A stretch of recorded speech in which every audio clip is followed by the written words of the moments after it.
अस्सलामुअलैकुम everyone, this is Ali from Mastek. तो आज की इस वीडियो में हम आपको बताएंगे कि आपको Vivo Y95 लेना चाहिए या लेना चाहिए Oppo A7। दोनों की करेंगे स्पेसिफिकेशन का कंपैरिजन, करेंगे हम दोनों के ही डिस्प्ले का कंपैरिजन। तो यहाँ इस वीडियो को एंड तक देखिएगा, लाइक और शेयर जरूर कीजिएगा, और अगर आप मेरे चैनल पर नए हैं तो चैनल को सब्सक्राइब करना मत भूलिएगा, नोटिफिकेशन बेल आइकन को प्रेस कर लीजिएगा ताकि इन फ्यूचर आपको मेरी वीडियोस की नोटिफिकेशन आपके नोटिफिकेशन बार में मिल सके। So without wasting any time चलते हैं वीडियो की तरफ। Let's jump to the video.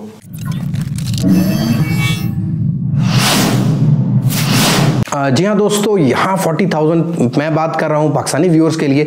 यहाँ 35 से 40 हज़ार रुपये की रेंज में बहुत ज़्यादा कंपटीशन देखने को मिल रहा है।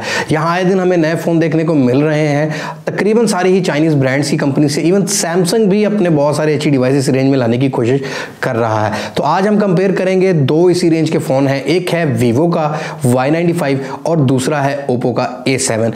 अब बात करें हम सबसे पहले यहाँ पर ओप्पो A7 की प्राइस टैग की, तो यहाँ प्राइस टैग आपको 38 से 40 हज़ार रुपये का देखने को मिलता है, और Vivo का Y95 आपको मिलता है 33 से 35 हज़ार रुपए की रेंज में। यहाँ डिफरेंस है 5 से 6 हज़ार रुपए का दोनों ही रेंज में। बात कर लें इनकी स्पेसिफिकेशन की, तो यहाँ कंपैरिजन करते हैं। सबसे पहले हम प्रोसेसर, जी दोस्तों बात करें Oppo A7 के प्रोसेसर की, तो यहाँ आपको स्नैपड्रैगन क्वालकॉम 450 वाला प्रोसेसर 14 नैनोमीटर का स्केल बेस्ड प्रोसेसर देखने को मिल जाता है। साथ ही आपको जीपीयू देखने को मिलता है Reno 506 का। यहाँ अगर Y95 की बात करें तो बात यहाँ रुकती नहीं, यहाँ 1.9 ऑक्टा कोर प्रोसेसर आपको देखने को मिलता है, जो कि है 439 स्नैपड्रैगन का, जो कि 12 नैनोमीटर के स्केल पर बना हुआ प्रोसेसर है। और आपको जीपीयू देखने को मिलता है यहाँ 505 का। प्रोसेसर के अंदर इस टाइम अगर देखें तो 1.9 ऑक्टा कोर कुछ बेहतर होगा 1.8 ऑक्टा कोर से, लेकिन बेसिकली इतना डिफरेंस आपको देखने को नहीं मिलेगा यहाँ पर। और ग्राफिक्स प्रोसेसिंग यूनिट की बात करें तो यहाँ ओप्पो और वीवो कंज्यूमर को कर रहा है डबल माइंडेड। ये दोनों ही प्रोसेसर जो हैं वो अपने प्राइस को जस्टिफाई नहीं करते। यहाँ बात कर लें रैम और रोम की, तो दोनों ही वेरिएंट में आपको देखने को मिल जाता है 4GB और 64GB का रैम और रोम। बेसिकली इस बजट रेंज में हमें, अगर Oppo A7 की बात करें तो इस रेंज में हमें 4GB 128GB भी ब्रांड्स में देखने, जैसे Nova 3i में देखने को मिला, जैसे Honor 8X में देखने को मिला।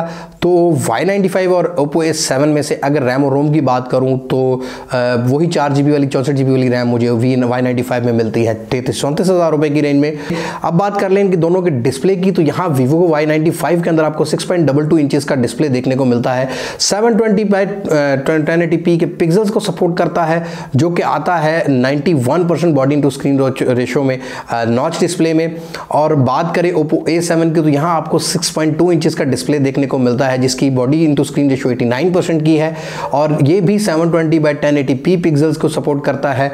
बात करें दोनों के बेजल्स की, तो यहाँ आपको जो Vivo Y95 है इसमें स्क्रीन इंटू बॉडी रेशो का जो आपको बेजल्स हैं वो मिलते हैं थोड़े से थिन। Oppo A7 में यहाँ पर बेजल्स हैं थोड़े से बड़े। अब बात कर लें कैमरास की, तो Vivo Y95 में आपको फ्रंट कैमरा देखने को मिल जाता है, यहाँ पर 20 मेगापिक्सल का AI बेस्ड कैमरा है। और बेसिकली जो Oppo के अंदर प्रोसेसर है वो AI को सपोर्ट नहीं करता। यहाँ पर Oppo ने कस्टमाइजेशन किया और दिया है आपको फ्रंट साइड पर 16 मेगापिक्सल का कैमरा, जिसका अपर्चर यहाँ पर है 2.0, और जो Vivo के अंदर भी इस्तेमाल किया गया है 20 मेगापिक्सल कैमरा, उसका भी अपर्चर यहाँ पर है 2.0। रियर कैमरास की बात करें तो रियर कैमरा दोनों के ही सेम है। यहाँ पर 13+2 मेगापिक्सल का कैमरा आपको दोनों ही रियर साइड पर देखने को मिल जाता है।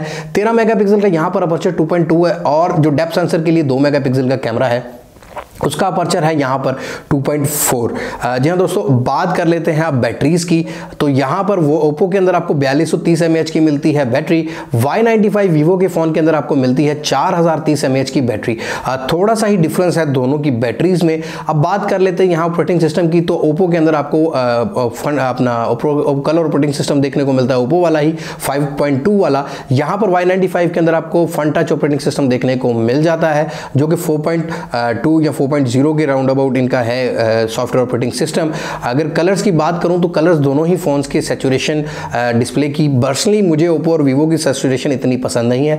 यहाँ गोरिल्ला ग्लास की बात करें तो Oppo के अंदर इस्तेमाल किया गया गोरिल्ला ग्लास 3, और यहाँ कहीं भी मेंशन नहीं है Y95 के अंदर कि गोरिल्ला ग्लास 3 है या 4 है।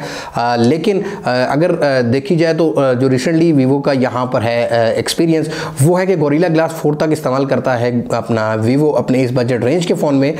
अब बात कर लेते हैं दोनों के अंदर सेंसर्स की, तो यहाँ सेंसर्स आपको दोनों के अंदर देखने को मिल जाते हैं। फेस अनलॉकिंग का ऑप्शन देखने को मिल जाता है यहाँ पर आपको फिंगरप्रिंट सेंसर भी रियर साइड पर देखने को मिल जाता है। अब बात करते हैं बिल्ड क्वालिटी की, तो यहाँ बिल्ड क्वालिटी में मैं कहूँगा कि क्लियरली ओप्पो काफ़ी बेहतर रहेगा Y95 से, क्योंकि Y95 है टोटली प्लास्टिक बिल्ड। वैसे तो ओप्पो भी प्लास्टिक बिल्ड है, लेकिन यहाँ पर क्वालिटी थोड़ी सी बेहतर प्लास्टिक की इस्तेमाल की गई है। स्क्रैचेस आपको बहुत कम देखने को मिलेंगे एज कम्पेयर टू Y95। मैं बात कर रहा हूँ Y95 की, क्योंकि अगर इस रेंज में और फ़ोन भी देखे जाए तो ग्लास बिल्ड क्वालिटी भी मिलते हैं जिनमें स्क्रैचेस जल्दी देखने को नहीं मिलते। लेकिन आज हम बात करें Y95 और ओप्पो A7 की, तो यहाँ Y95 को मैं ये कहूँगा सबसे बड़ा ड्रॉबैक इसकी बिल्ड क्वालिटी का है, क्योंकि आपको रियर साइड पर जो ग्रेडियंट कलर वाली बिल्ड क्वालिटी देखने को प्लास्टिक वाली मिलती है, पॉलीकार्बोनेट बोलते हैं यहाँ पर, बेसिकली होता ये प्लास्टिक ही है, कैटेगरी है प्लास्टिक की। तो इसके अंदर आपको स्क्रैचेस बहुत जल्दी देखने को मिल जाएंगे। इवन आप अगर उसको यूज़ करते हैं विदाउट किसी प्रोटेक्टर, तो आपको अपने हाथों के भी निशान बहुत जल्दी देखने को मिल जाएंगे। सो यहाँ प्राइस टैग की बात करें तो मैंने आपको पहले बताया कि दोनों के अंदर है डिफरेंस 4 से 5 हज़ार रुपये का। 40 हज़ार रुपये की रेंज में है ओप्पो का A7, यहाँ पर Y95 है 35,000 की रेंज में। तो आप दोनों में से जौन सा फ़ोन लेना चाहें, बेसिकली आप पे डिपेंड कर रहा होता है कि आपका प्राइस बजट क्या है। यहाँ अगर मैं लूँगा 30 से 32 हज़ार, 30 हज़ार रुपये, 35 हज़ार रुपये की रेंज में, तो Y95 को एक दफ़ा मॉनिटर करूँगा, लेकिन इसके अलावा भी बहुत सारी ऑप्शन इस रेंज में आ जाती हैं। अब बात करें ओप्पो A7 की, तो A7 अपनी प्राइस टैग के लिहाज से काफ़ी महंगा नज़र आया मुझे, क्योंकि इस प्राइस रेंज में हमें Honor 8X देखने को मिल जाता है, हमें Nova 3i देखने को मिल जाता है, Redmi Note 6 Pro भी देखने को मिल जाता है।